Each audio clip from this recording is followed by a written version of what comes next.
Anne. Gonca Hanım. Gonca Hanım. İyi misiniz?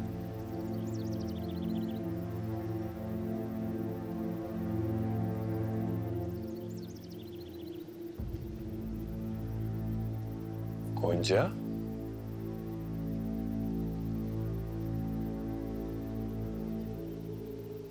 Ne oldu? Düşmüş müyüm? Evet, bayılmışsınız. Ben de sizi görünce öyle koştum geldim. Yavaş, yavaş, yavaş, sakince. Sakince. Anne. Anne.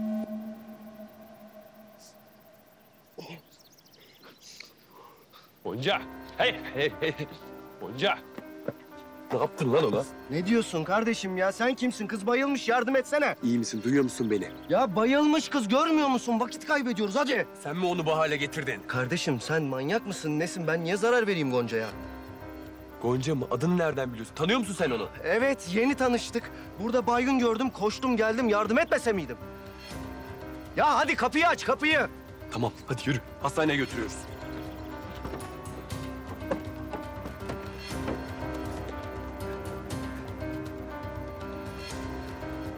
Hastane uzak. Hastane olmaz. Fatma Ana'ya gidelim. O çok yakın. Bir elini yüzünü yıkar, kendine getirir. Belki tansiyonu falan düştü. Ya saçmalama. Fatma Ana kimdir? Gidelim hastaneye işte. Hayırdır ya? Avukatı mısın sen? Evet, avukatıyım. Ne olacak? Bana bak, benimle doğru konuş. Efendi ol, yardım etmeye çalışıyorum şurada. Ya senin yardımını isteyen yok. Neyi anlamıyorsun? Allah aşkına kız baygın ya. Gel gidelim. Kız kendine gelsin. Sen sonra edersin benimle kavganı. Tamam ama önce aşağıdan benim arabayı alacağız. Tamam.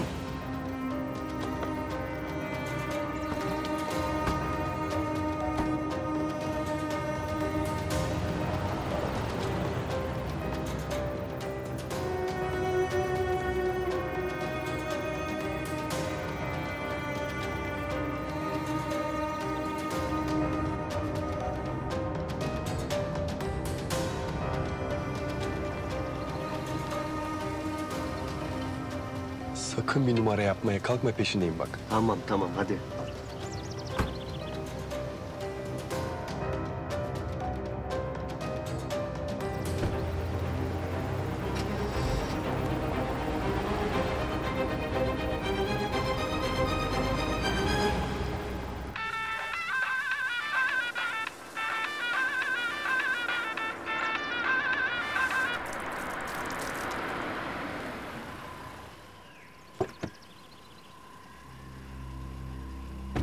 Rıfat Ağa nerede?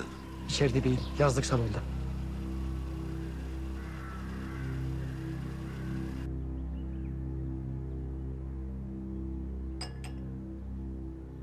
Baba. Gülümser'in kızı. Nereden çıktı şimdi Gülümser'in kız? Buraya gelmiş. Nereden icap etmiş?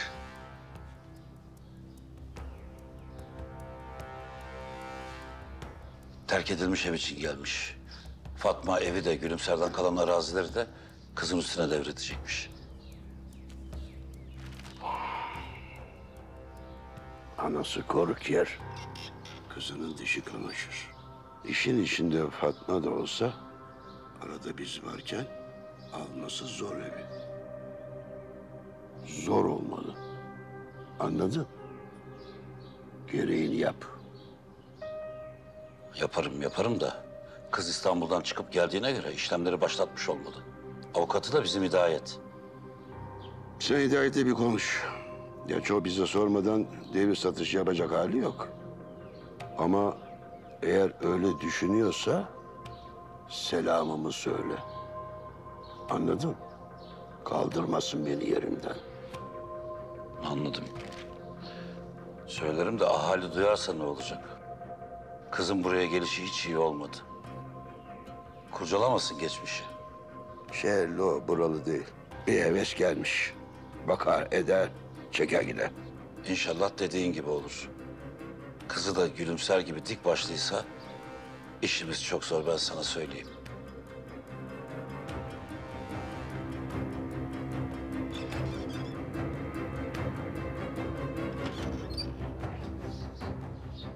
demek Gülümser'in kızı ha? Ah Halil ah.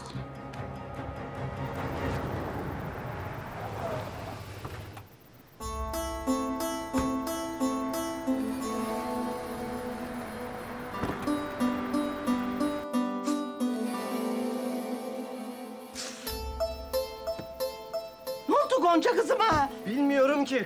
Bayılmış. Bir türlü kendine getiremedim. Götür içeri yatırıver gari. Hop hop hop hop hop sen kimsin? Ha destursuz dalıveriyorsun öyle bahçeye hayırdır? Gonca benim çocukluk arkadaşım. Ben oynamam. Sen burada kalacaksın. Hayır, olur mu öyle şey? Kapatmayın kapıyı. Hey, açar mısınız kapıyı lütfen? Kapıyı açın. Benim. Bu kız aç kalmış. Başka bir şeyciği yok sen merak etme. Ben bir şekerli gül suyu hazırlayan hiçbir şeycikleri kalmaz kızım. Ne yapıyorsunuz içeride kıza? Ya çık git şuna bir bak. Tepesi delik gibi bağırıp duruyor. Tamam. Bir şey lazım olursa seslenmen yeterli Fatma Ana. Aç şu...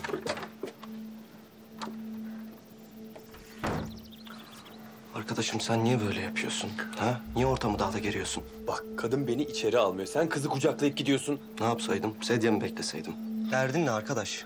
Anlamadın galiba. Benim tek derdim Gonca. Ne sen ne içeride kadın umurumda değilsiniz. Sadece Gonca. Endişelendin diye bir şey demiyorum. Ama Fatma Ana hakkında ağzından çıkanları kulağın duysun olur mu öncelikle? Bak yakın dedin geldik buraya. İçeride kıza neler yapıyor bilmiyoruz bile. Böyle olmaz. Benim onu hastaneye götür. Bak ben anlıyorum. Gerçekten anlıyorum seni. Gonca senin için çok önemli. Ama bize de güven artık. Biz yabancı değiliz. Biz buralıyız. Bizden zarar gelmez. Hele Fatma Ana'dan hiç. 5 dakika.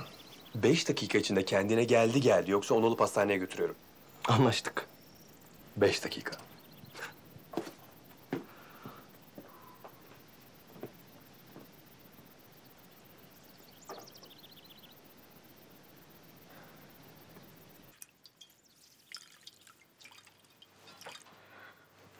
Kız. Kız sen ne ettin yavrum ya kendi? Ne ettin kızım? Ne güzel kızım benim.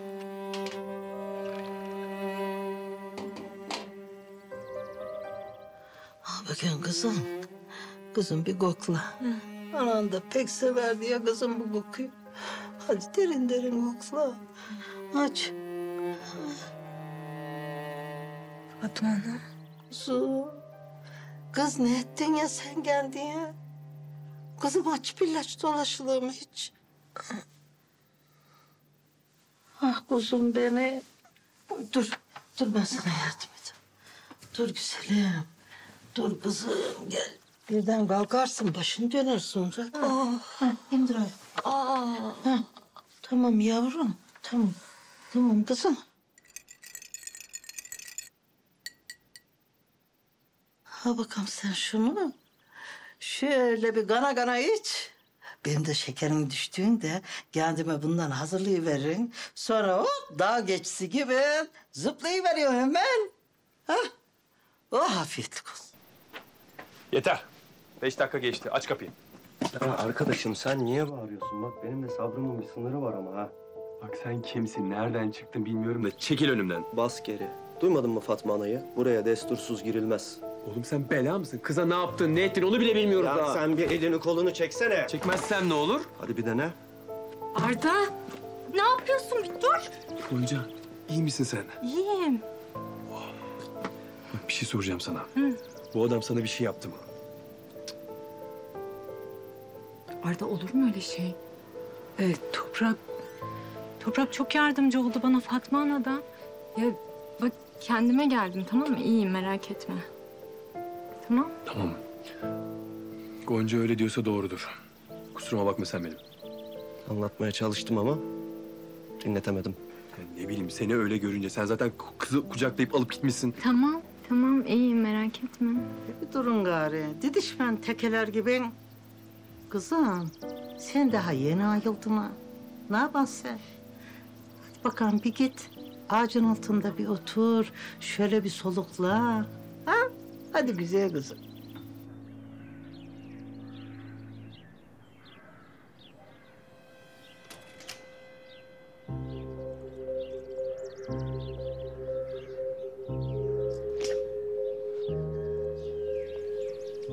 Erken gelmişsin bugün. Hayırdır, her şey yolunda mı? Çok sıcaktı, yoruldum. Sen yoruldun. Hayatta inanmam. Niye? Ben insan değil miyim? Seni ancak ne yorar Halil biliyor musun? Seni geçmiş yorar. Hataların, günahların yorar. Ya ne diyorsun ya? Ha? Gel gelmez başladın yine. Hayırdır Canan? Söylemek istediğin bir şey mi var? Bilmem. Benim mi var, senin mi var acaba? Ya sorgu memuru gibi dikildin tepemde. Ya bırak da şu bir ağız tadıyla şu kahve içeyim ya.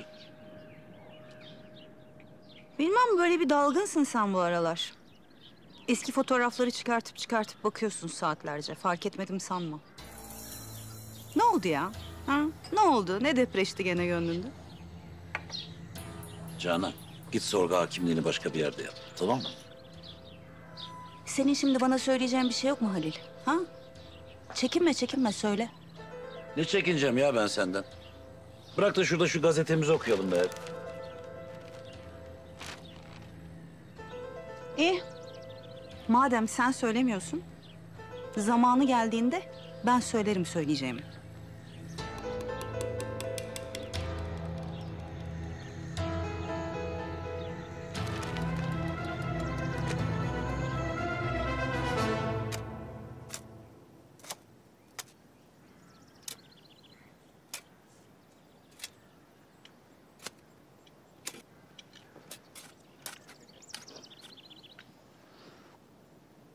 Arda, Ne oldu sana? Bu yemeden içmeden olacak bir şey değil.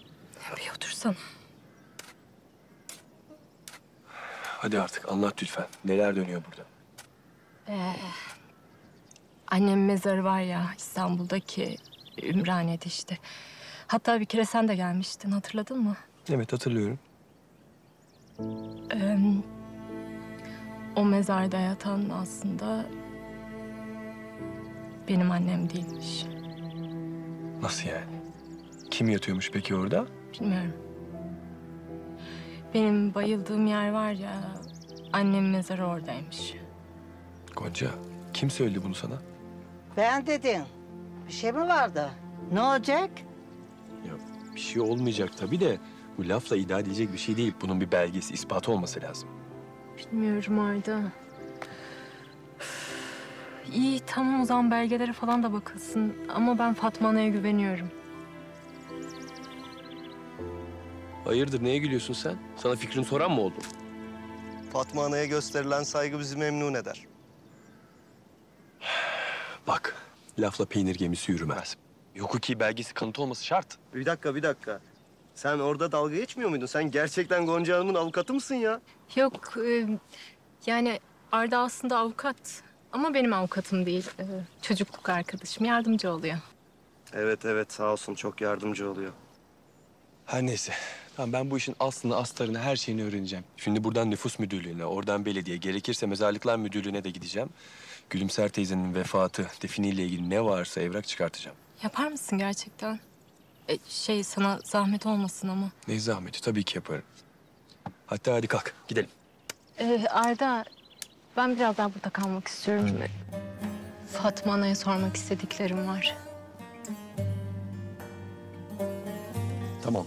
Ben önden gideyim. Mesai bitmeden yetişim, gerekli başvuruları yapayım da... ...sana ihtiyacım olabilir imza için. Haberleşiriz, gelir seni alırım o zaman. Olur, tamam. Teşekkür ederim. Rica ederim.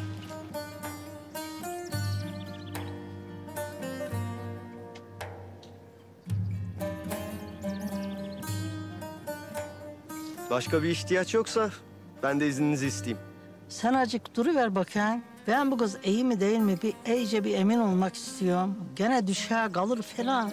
Bayılırsa ben ne ederim oğlum? Bir başıma araba yok bir şey yok. Tamam o zaman ben beklerim sen nasıl dersen ama ben bir Arzu'yu arayıp haber edeyim o zaman telefon arabada. Hadi bari. Fatma Ana, annemin mezarı gerçekten buradaysa... ...babam nasıl olur da bana bir şey söylemez? Mümkün mü bu sence? Şimdi kızım ben ne diyorsun? Fatma Ana bak ben seni çok sevdim. İlk gördüğüm andan beri güvendim. Senden başka kime sorayım ki? Yavrum, sen bunu en iyisi babana sor. O hem analık hem babalık yaptı bana. Yani anlamıyorum ben böyle bir şeyden nasıl haberi olmaz, nasıl söylemez bana, nasıl bilmez. Ben bunca yıl kimin ruhuna fatihalar okudum. Kızım, yavrum. Kabrin nerede olduğunu bir önemi yok. Senin duan Allah isterse sahabına ulaşır yavrum. Sen nelerle üşüyorsun kızım sen kendiyi? Peki İstanbul'daki mezar?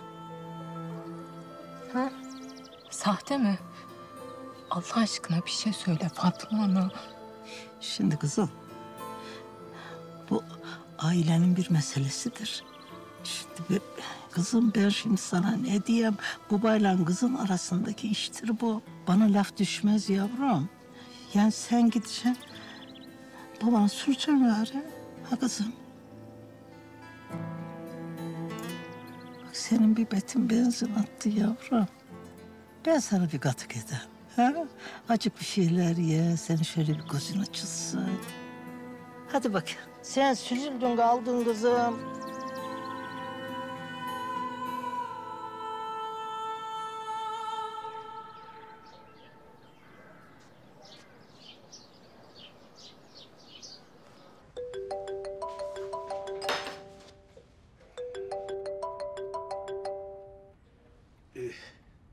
Efendim Halil ağa? Ya Hidayet aklıma bir şey takıldı da bir sana sorayım dedim ben ya.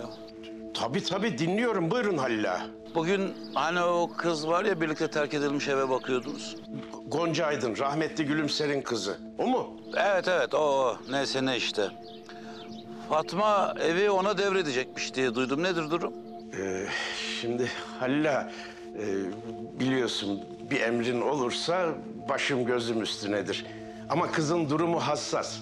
Yani özel bir bilgi paylaşmam doğru olmaz Halil ağa. Ben şimdi sana özel bilgi paylaş falan demiyorum da... ...o ev, araziler... ...eskiden beri benim almak istediğim yerler biliyorsun değil mi? Şimdi birdenbire dışarıdan gelen beye kızıma verilirse olmaz. Ben o zaman sinirlenirim. Anladın değil mi? Anladım Halil ağa. Hidayet. Bak ben seni severim. Ama beni sinirlendirme. Kıza her türlü teklife açığım ben. Neyse ederi. Halledelim, temiz temiz çıkalım şu işin içinden. Yani şimdilik satlık bir durum yok. Onu söyleyebilirim. Ben bilmem. Kimi ikna edeceksen et, şu işi halledelim. Peki ya Fatma ana? Ya başlatma şimdi senin Fatma anandan. Duymak istemiyorum o kadının adını ya. Ben diyeceğimi dedim ona göre.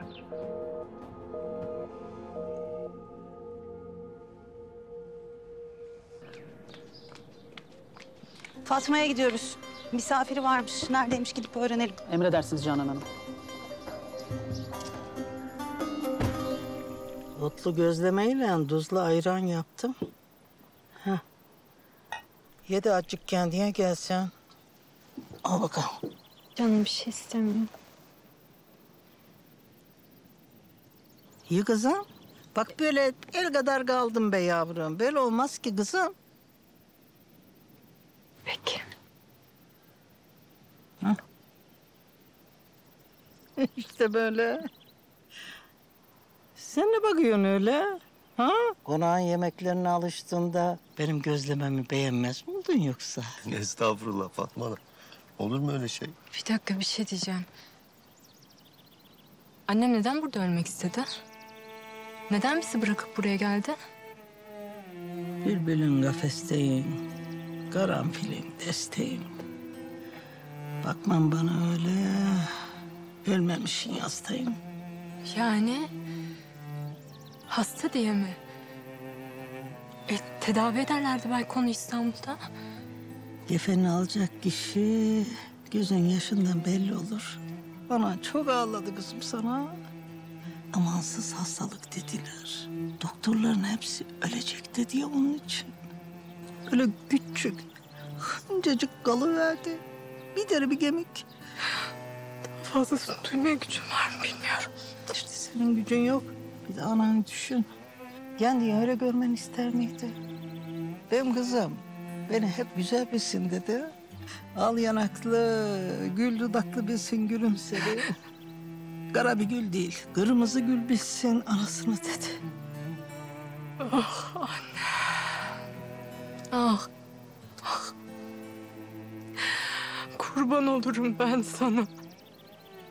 Gitmeseydim bakardım ben sana. Kızım sen küçüktün, nereye bakıyorsun? Babam vardı. O bakardı. Ah kızım, senin anan yörük kadınıydı. Yaslandın mı, kaya gibi olmak ister. Eksiğini, kusurunu kimselere göstermek istemez. Hastalığın kusuru mu olur? Sen ne kadar güçlü bir kadınmışsın. Güçlüydü ya. Çok güçlüydü senin anan. Kızım, Allah'tan geldik. Gene Allah'a döneceğiz. Herhalde doğduğu yere geldik oldu işte.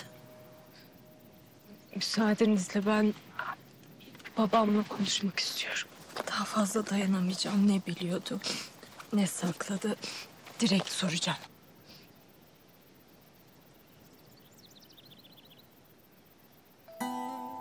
Fatma Ana. Ne aracılar bunlar ya? Ne diyeceğimi şaşırdım. Tek kelime çıkmadı ağzımdan. Ayıp oldu değil mi? Olmadı. Konuşan bol olur. Dinleyen yoktur oğlum. Sen ne güzel dinledin.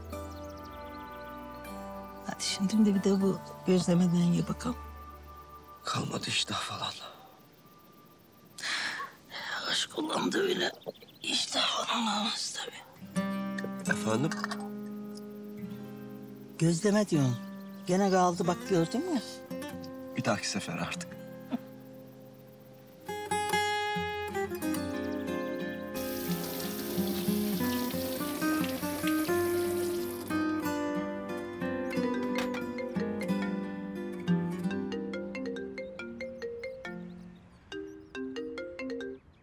Alo, kızım.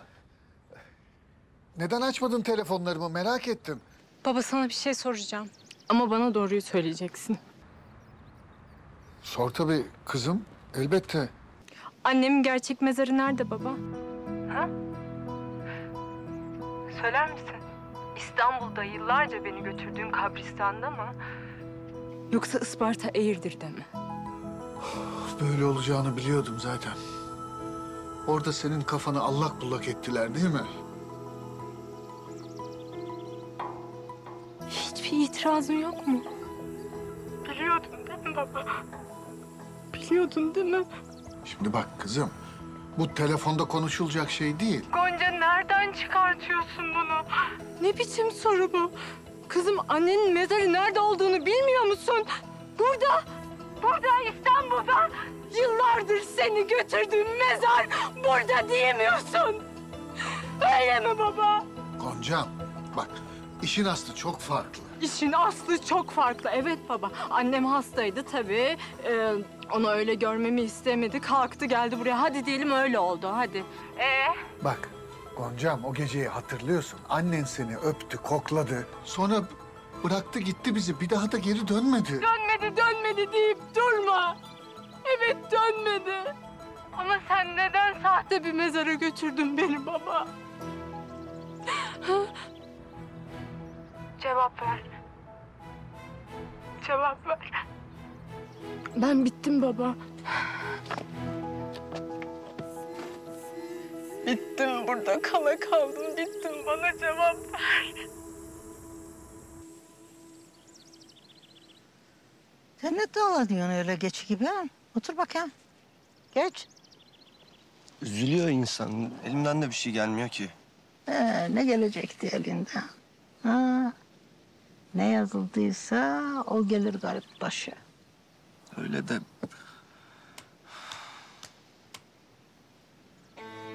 Sen anneme neden sahte bir mezar yaptın? Neden kandırdın beni? Benden sakladığın neydi baba? Beni neden kandırdın? İnsan bir tanecik kızına böyle bir yalan söyler mi? Kendi elleriyle sahte bir mezar yapıp kızını içine gömer mi? Yapma. Gonca bak yüreğimi dağılıyorsun. Yapma gözünü... Bak, tamam. Şimdi bak telefonu kapıyorum. Atlayıp senin yanına geliyorum tamam mı? Isparta'ya geliyorum tamam mı? Beni öyle bir yalanın içine sokmuşsun ki baba. Ben şimdi buradan nasıl çıkacağım bilmiyorum. Ben şimdi buradan nasıl çıkacağım bilmiyorum baba. Bak beraber çıkacağız. Tamam mı? Birlikte çıkacağız. Şimdi geliyorum. Seni alacağım sonradan... Alo.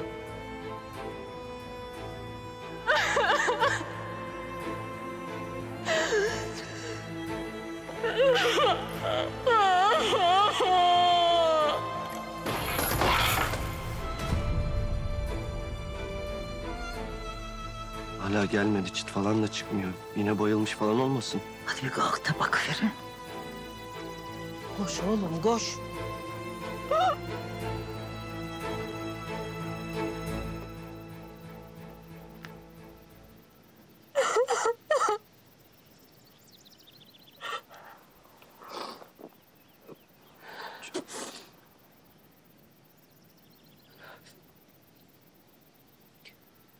Keşke hissettiklerimi kelimelerle anlatabilsem.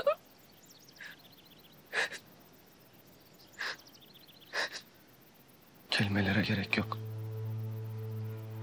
Ben yaşadığın acıyı görebiliyorum gözlerinde. Hissediyorum. Canım çok acıyor. Kalbim ağrıyor. Anlıyorum. Gözlerinden anlayabiliyorum. Ama bunlar hep sevgiden biliyor musun? Anneni babanı çok seviyorsun ya sen. Ondan hep. Bak ben tanımazdım ama... duyduklarımdan anladığım kadarıyla... annen seni böyle görmeyi hiç istemezdi.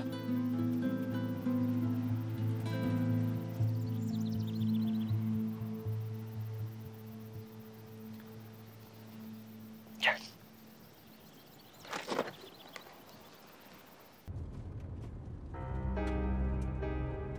Toprak mı o? Evet efendim. Teşekkür ederim. Önemli değil. Siz iyi olduktan sonra. Dur hemen dur. Toprak. Ah, şimdi işimiz var işte.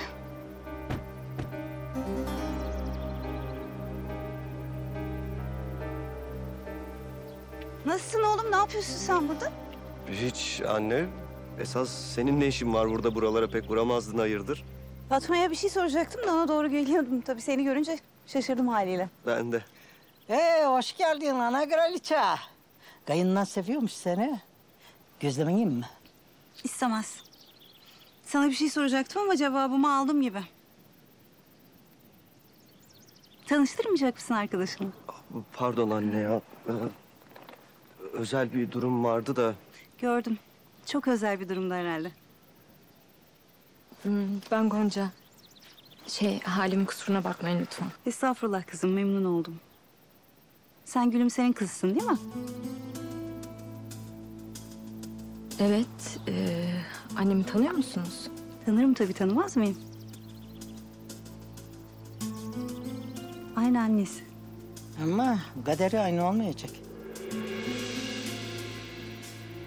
Sen neden gelmiştin bakayım buraya? Ne soracaktın bana ana kraliçe? Ha? Gülümser'in kızı gelmiş. Neredemiş? Hoş gelmiş. Böyle şeyler mi diyeceksin? Öyle de denilebilir. Anne senin hani Gonca'nın rahmetli annesini tanıdığını bilmiyordum yani. Tanıyordum tabii. Gülümser'i tanımayan bilmeyen mi vardı Eğirdir'de?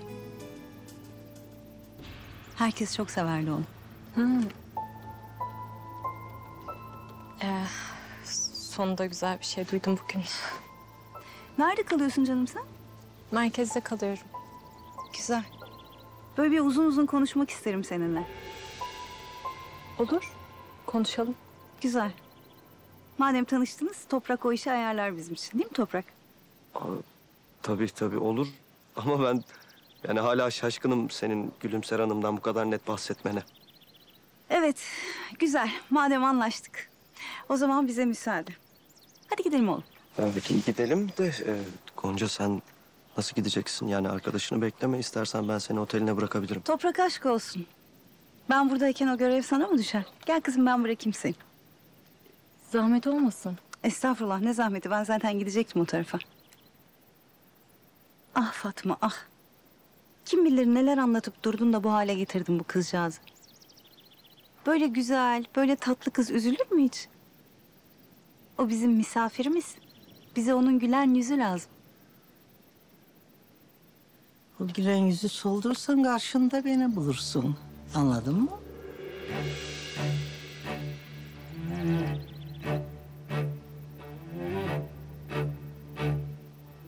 Hadi Goncacığım biz gidelim. Hem yolda biraz sohbet ederiz. Seninle de evde görüşürüz. Geliyorum. Fatma abla her şey için çok teşekkür ederim. Zahmet oldu sana da. Olur mu hiçbir şey? Kusura bakma. Teşekkür ederim. Kızım iyi bak ha kendine. Tamam. Teşekkürler.